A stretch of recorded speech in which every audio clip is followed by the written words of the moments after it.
Thank you, thank you, thank you. Rule Britannia.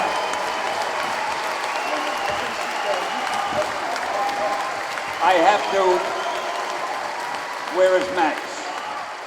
Oh, I don't need you. Okay. Listen, I think this is very unfair. You get to see me face front. If I want to see myself, I only get my back. We got to reverse this thing somehow. You're having all the fun. Okay, I don't know why I'm here. I assume he won't tell me because he's busy. Got more important stuff to do. All right? Now then, what am I doing here? And what do I have to do not to get in trouble? Not leave. All right, here we go.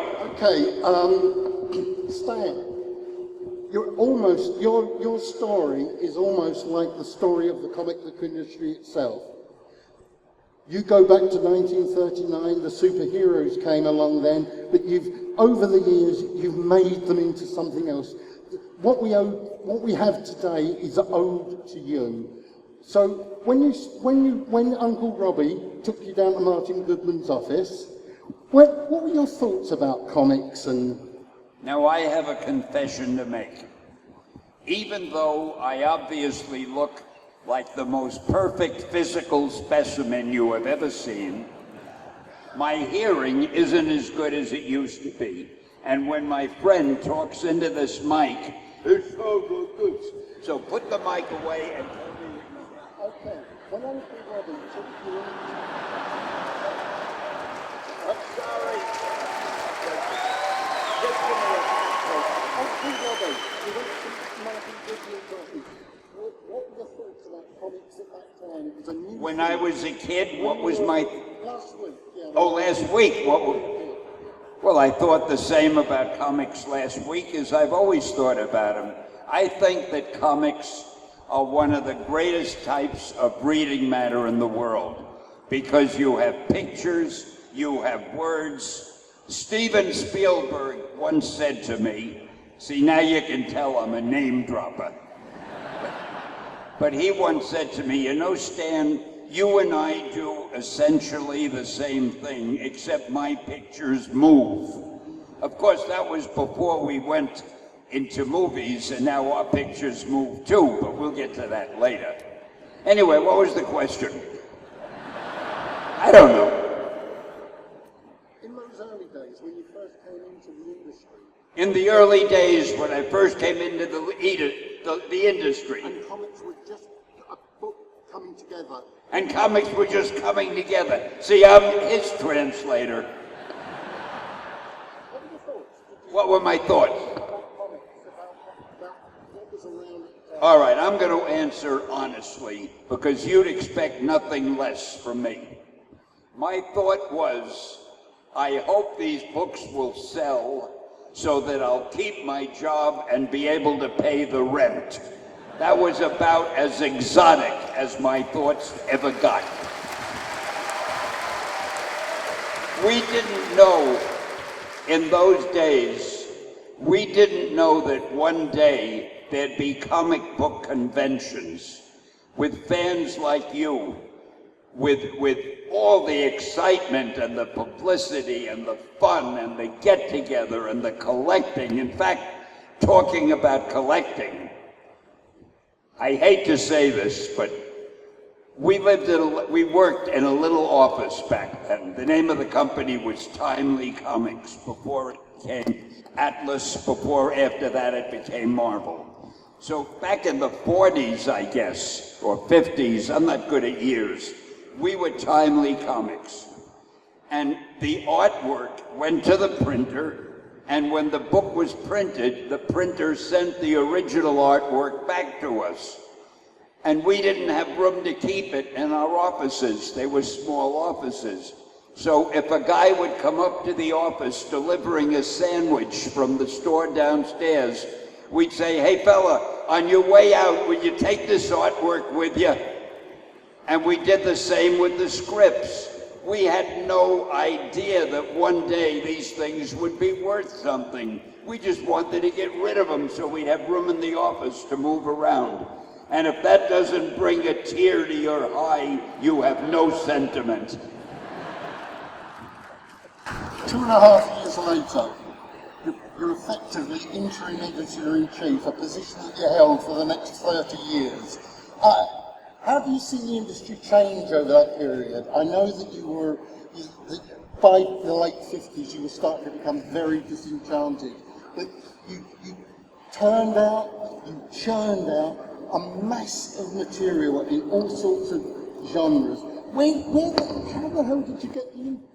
How the hell did you get the stories? You're constant. With great difficulty. No, you mentioned that I was disenchanted. Can you hear me okay, by the way? Well, that's your tough luck. I had been writing the kind of comic books that my publisher wanted me to write in the very beginning, and that was before the Fantastic Four. And he had absolutely no respect for his readers. He figured they don't particularly want to read anything. They just want to look at pictures of people fighting and shooting each other and beating each other up. So he used to say, don't worry about a story. Don't worry about characterization. Don't worry about good dialogue. Just give me a lot of action. That's what they want. Well, I wanted to be paid, so I did what he wanted for years. And one day I said, I can't do this anymore. So I said to my wife, I think I want to quit and look for another job. She said to me, in words of wisdom, because we all know how wise wives are, she said, Stan, why don't you do a book the way you'd like to do it? The worst that happens is he'll fire you, but you want to quit anyway. So I figured that was good advice, and I did the Fantastic Four. I figured I'm going to get characters that maybe have some personality, and I'll play up the characterization and so forth. And I'll try to get real stories besides just action. Well, the Fantastic Four sold like crazy. So my publisher, who was no dummy, came running into me and he said, do some more books like the Fantastic Four. So now it was becoming fun. I don't remember the order we did them in, but then I did the X-Men and Spider-Man and the Hulk and all the others, and they all did well. So now I enjoyed my work and everything was different. Was that a good answer? That's okay. A good answer. That's a good answer. I want to please him because he's very tough. Thank you. If you've heard this before, you're free to read a comic book while I talk. The others might want to listen. How Spider-Man was created. After the Fantastic Four was selling well, and I think the X-Men was selling well, Martin, that was my publisher, came into me and said, Stan, come on up with something else. Well, I wanted to do something different. And I thought, what can I do? Now, when you do a superhero character, the most important thing is to figure out what superpower will you give them. And I thought I had used up all the superpowers. I think I had already done the Hulk, who was the strongest guy in the world. We had the Human Torch, who could burst into flame and fly. We had the Invisible Girl, and on and on. And then I saw a fly crawling on the wall. And I said, wow, wouldn't that be cool if we could get a superhero who could crawl on walls like a... No, I'm lying. I probably didn't say, wouldn't that be cool, because the word cool wasn't in use yet. I probably said, wouldn't that be groovy? Because I don't want to lie to you. Anyway, I thought that was good, so now the next thing you need is a name. So I figured, how about Insect Man? But it didn't sound heroic or dramatic. Fly Man, it didn't have it. I went down the list. Mosquito Man, and then I got to Spider-Man. ooh, I love that name. So then, in order to make him really different, I thought, I'm going to make him a teenager, because there were no teenage superheroes I knew of. And then I said, I'm going to give him a lot of personal problems, because I didn't know any superhero who had personal problems. The only personal problem Superman had was when he takes off his glasses, people might know who he is. So I went rushing in. Thank you, Superman lovers. I went rushing into Martin's office and I said, I got a new superhero for you. And I told him what my idea was. And he said, in words that will live in infamy forever, he said, Stan, that is the worst idea I have ever heard. He said, first of all, you can't call somebody Spider-Man because people hate spiders. Then you say you want him to be a teenager? A teenager can only be a sidekick. What's the matter with you? And then he said, you mean you want him to have personal problems? Superheroes don't have personal problems. They're superheroes. He did everything but kick me out of the office. Well, I was heartbroken. But we had a magazine that we were planning to kill. I think it was called Amazing Fantasy. Now, when you're going to kill a magazine, nobody cares what you put in the last issue, because you're killing it anyway. So just to get it out of my system, I put Spider-Man in the last issue of Amazing Fantasy, and I featured him on the cover, and I forgot about it. A month later, the sales figures came in, and Martin came running into my office, and I'll never forget what he said. He said, Stan, do you remember that character Spider-Man of yours that we both loved so much? I swear. He said, let's make him a series. And that's how Spidey was born. Thank you.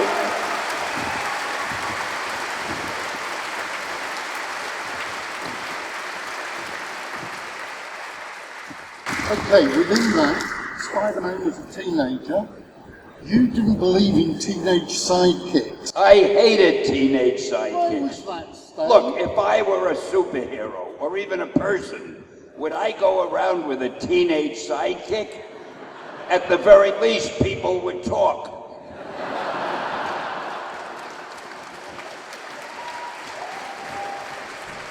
I gotta remember that. And interestingly, if you now look at the Marvel Universe with that knowledge, you will see they don't exist in the Marvel Universe. Since Stan didn't like them, everybody else has followed suit. Where did all the creative ideas come from? And the energy? Mostly hunger. We had to make a living.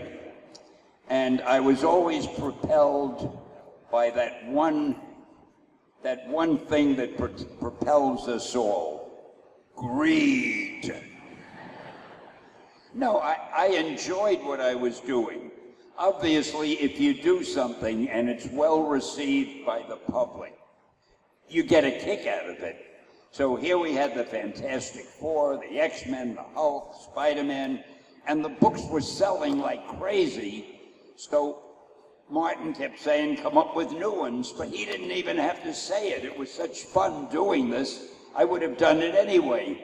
So I figured, well, why not get a blind superhero? Nobody would believe that. And I did Daredevil, and that turned out pretty good. And then we did, oh, and Doctor Strange. By the way, they're working on Doctor Strange as a movie. You'll be seeing him pretty soon. And you may have heard they're even doing a movie of Ant-Man. They're going to use a very little camera for that. And they're doing movies of everything. Guardians of the Galaxy. I'll tell you a secret about my cameo in Guardians of the Galaxy.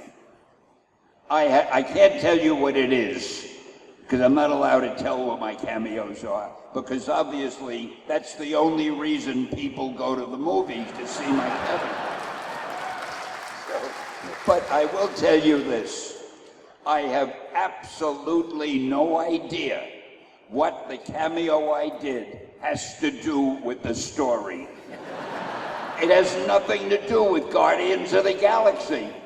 Well, you'll see what I mean when you see the movie. Oh, when I came here to London, was it yesterday, the day before yesterday, when we landed, I ran over to the studio where they were shooting the Avengers, and I did my cameo.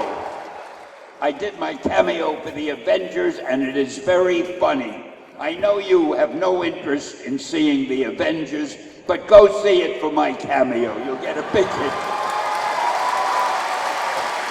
Now, I'll tell you the last thing about the cameos.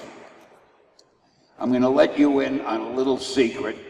This is for those of you who are interested in business, the business people here, who say to yourself, how can Marvel get as much money as possible at the box office? So here's what they decided. You may wonder why I was not in the last X-Men movie, which, has that shown here already? I know you were all heartbroken because I wasn't in it. Here's the reason I wasn't in it, and it's very shrewd on the part of Marvel. They know if anybody goes to the movie and doesn't see my cameo, they'll figure, ooh, I must have blinked my eye, or maybe I was reaching down for the popcorn and I missed it. So what do?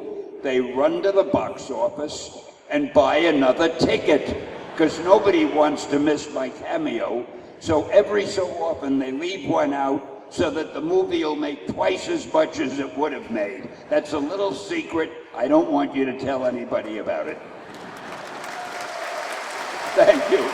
I am going to show you why I am such a great guest at a panel. He asked me how I felt when I saw what a big hit our first movie was, right? And this is why people come to hear me speak, because my answers are so philosophical and meaningful. It felt good.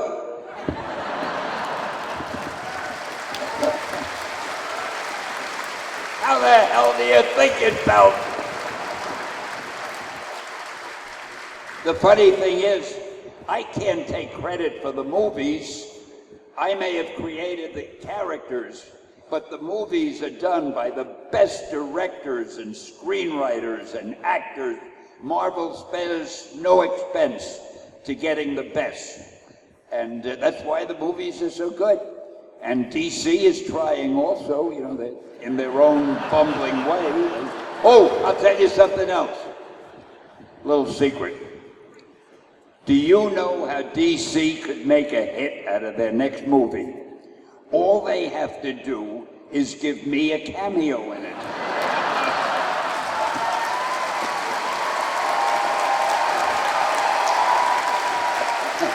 Nobody would believe it. They'll say, I've got to see that movie. I don't believe it. I can't wait to see it. And you're free to tell the people at DC anytime you wish. Next. Okay, let's skip back. It's 72, you gave up writing comics. You moved more into the admin side of it. Then you moved out to Hollywood. But you kept writing the Spider-Man newspaper strip, I know. But how did you feel moving away from the creative end? How did I feel moving away from the comics into Los Angeles, land of glamour, with beautiful women, with movies, with television, with music? I felt pretty good. Now, look at it this way. Saying, can't you get Stan to shut up? Look at it this way. I had spent, I don't know how many years writing those comics. after a while you figure, I mean, okay, there's nothing left to prove.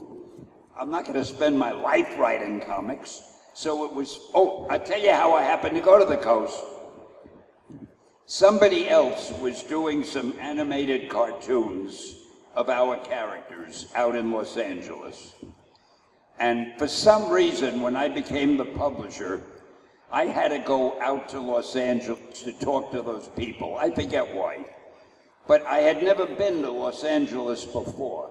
And the weather was beautiful, the sun was shining, there was greenery all over, and people driving open convertibles. It looked like heaven. So when I got back to New York, I said, I've got to find a way to move to Los Angeles, and I got an idea. I called a meeting of the executives at Marvel, and I said, you know, Marvel shouldn't have other companies producing their animated cartoons. Marvel should produce its own animated cartoons. We should form a production company.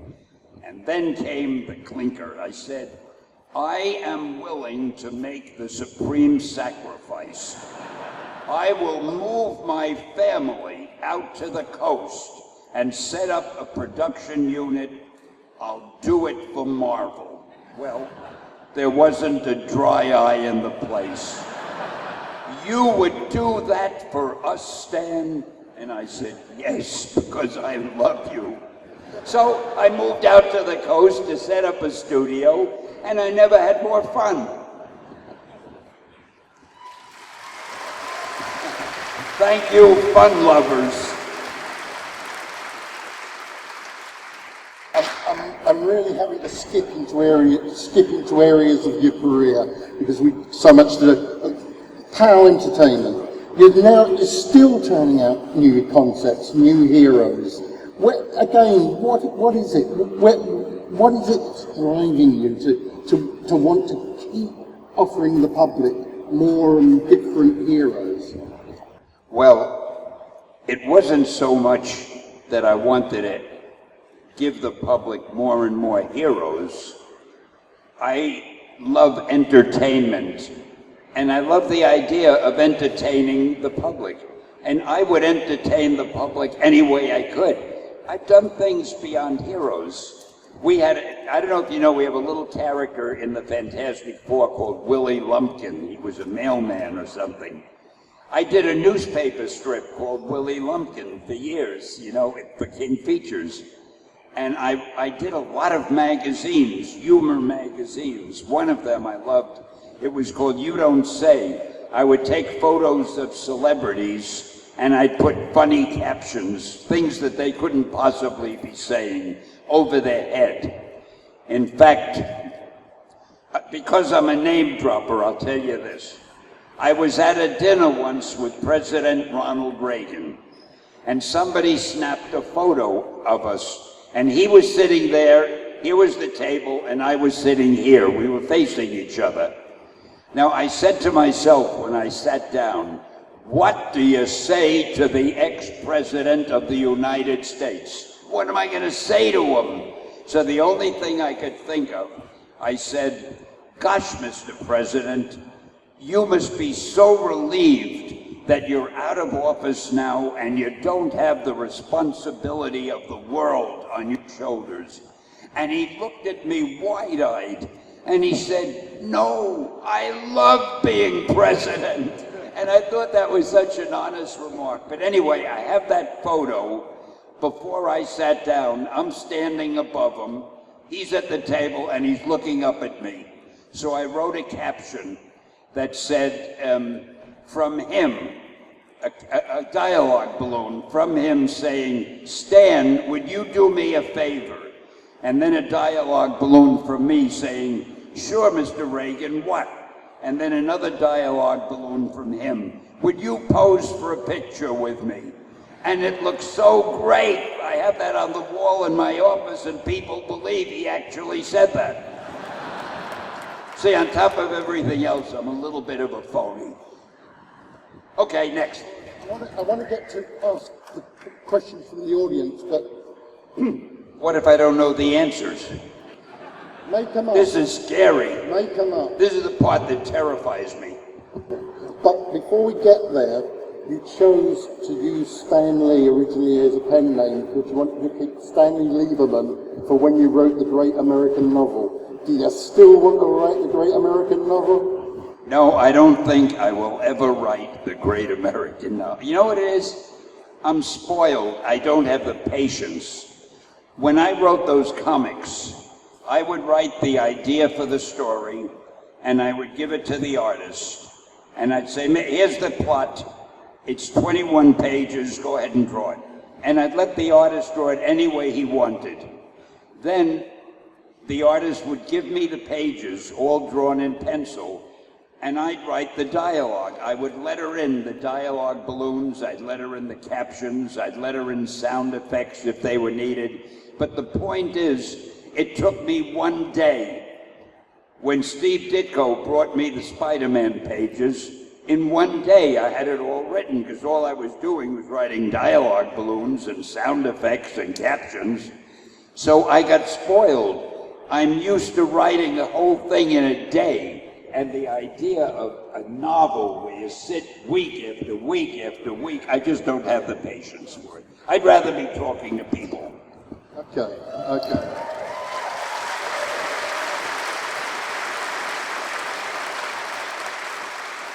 Stanley, you are an absolute god. I'm just going to say that first and foremost. You're a legend and a pleasure to be talking to you. But can I ask, how does it feel to be an inspiration all over the world, from kids who are from like 2 to 3 years old to fully grown adults like myself? It feels good. No, it's really hard to believe, and it's a wonderful feeling. Thank you.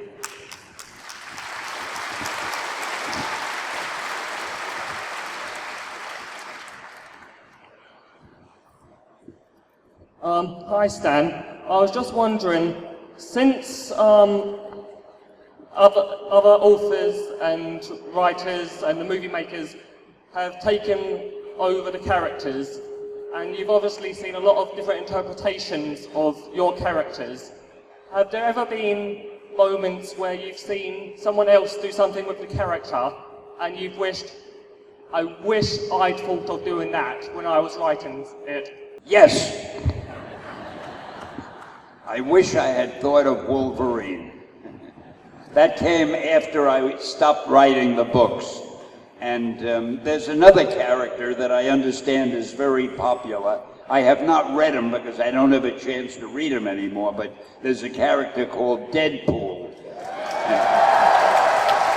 And if he's that popular, I wish I had thought about him. But don't worry, at my next interview I'll say I did. Who'll know?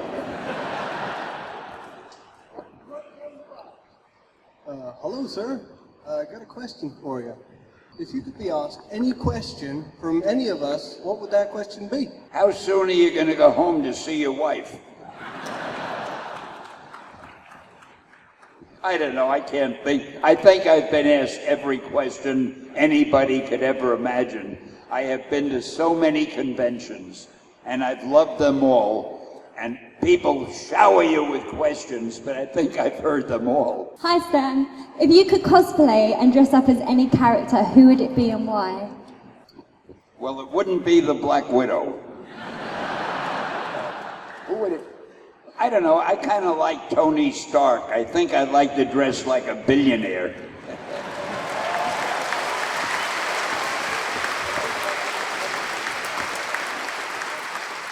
Delighted to have met him because we went to see him in New York, Little Shabbat there also, and it was absolutely lovely then, and it's an absolute pleasure to meet you now.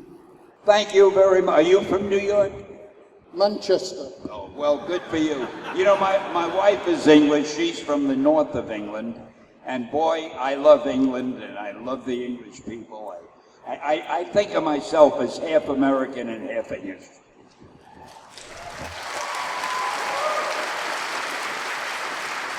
And that Shakespeare, he knew how to write. Stan, it's a pleasure to have you here. Nice to meet you. I was wondering if you could write an ending for any of your characters, Spider-Man, X-Men, what would these endings be? Because the comics go on forever and we never get to see a kind of definitive end to the characters? How would I finish one of the characters off? Well, I'll give you one of the most unsatisfactory answers you've ever gotten. I'd kill him. Of course, if I were a nice guy, I would retire him. I'd have him say, well, I've been superheroing long enough. I think I'll buy a house near a golf course and spend my life playing golf. Or I'd kill him. It depends what mood I'm in. Stan, you've been married for 66, 67 years. If your wife had a superpower, what would you say it is? Tolerating me.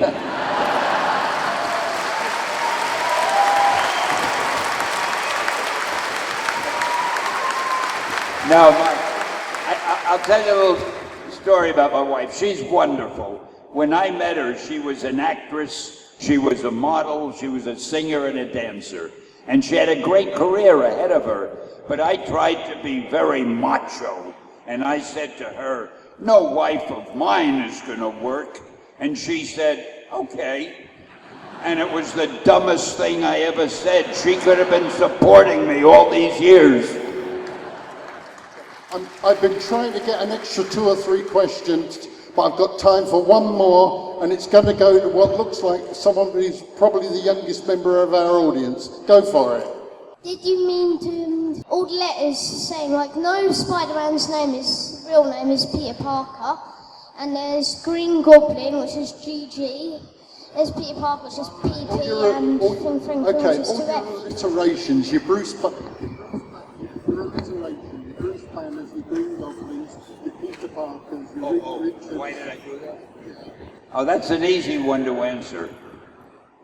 Even though you think of me as a model of perfection, I have a terrible memory. It made it easy for me to remember the names of my characters, because if they all had a name with the first name and the last name began with the same letter, if I could think of Peter, I knew his last name began with P, so it made it easier for me to think of the Parker, and Bruce Banner, and Reed. Oh, well, the last name must begin with R. How about Richards? I did it just because I have a lousy memory, and I hate telling you this because I'd like you to think I was perfect, but I'm afraid after this interview you're going to know better.